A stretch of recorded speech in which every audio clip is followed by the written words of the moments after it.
bring in our senior political analyst, Brit Hume, on a Monday. Brit, nice to see you and good morning. Thanks for being here today. Thanks, Bill. Nice to see you both. Yeah, thank you. The first of six. Some have said there might be 7 or 8, but let's just say 6 for now. How do you think this is playing after night one last week and more today?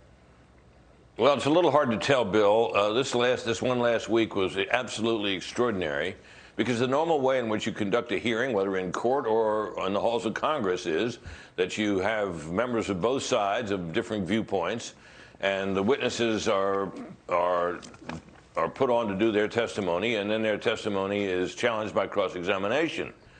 There were no such witnesses last week, except for a couple. What there was really kind of a televised press release with sound bites. I've never seen anything quite like it in my life, and I certainly never imagined back in the day when I was working for one of the broadcast network's news divisions that such an event would ever be put on primetime television by one of the networks, and in this case, it was done by all of them. Quite remarkable. One of the Democrats on the committee, Jamie Raskin, he admitted what basically is they're trying to do here in this hearing. Watch.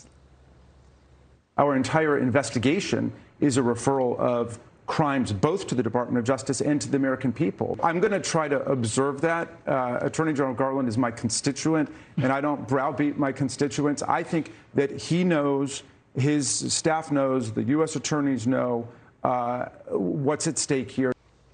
So, knowing that that is the goal, that the State Committee of the goal is referring to the Justice Department, and then if that was the case, and the Justice Department does an investigation and it continues on and on, Britt. Well, the Justice Department has a major investigation going on of January 6th, and it has a long, long list of defendants who have been charged in connection with it. So it is clearly on the case. And it seems to me that it is entirely up to the Justice Department whether to seek to prosecute former President Trump. But let's be clear about this, Dana. There was not really, except for some details, a speck of news in what the committee presented the other night, I should say. What we had was a rehashing of events we already knew about. And from my own part, I basically agree with the committee's conclusions that Donald Trump was responsible for January 6th, not so much by what he may have said on that day, but by all of this nonsense he pumped into the veins of his supporters in the weeks leading up to it. But the committee goes one step further. And you heard it early on before the hearings were anywhere near starting by Benny Thompson, the committee chairman, when he said, we came, quote, critically close to losing our democracy on January 6th. That is an extraordinary claim. It is widely believed, I understand, on the left.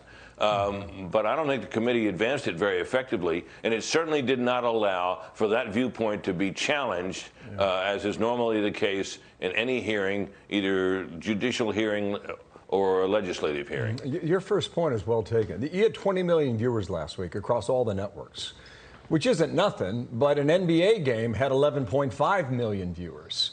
And they have planned another primetime hearing in about a week and a half, and all the networks are going to take it again today, and we'll see.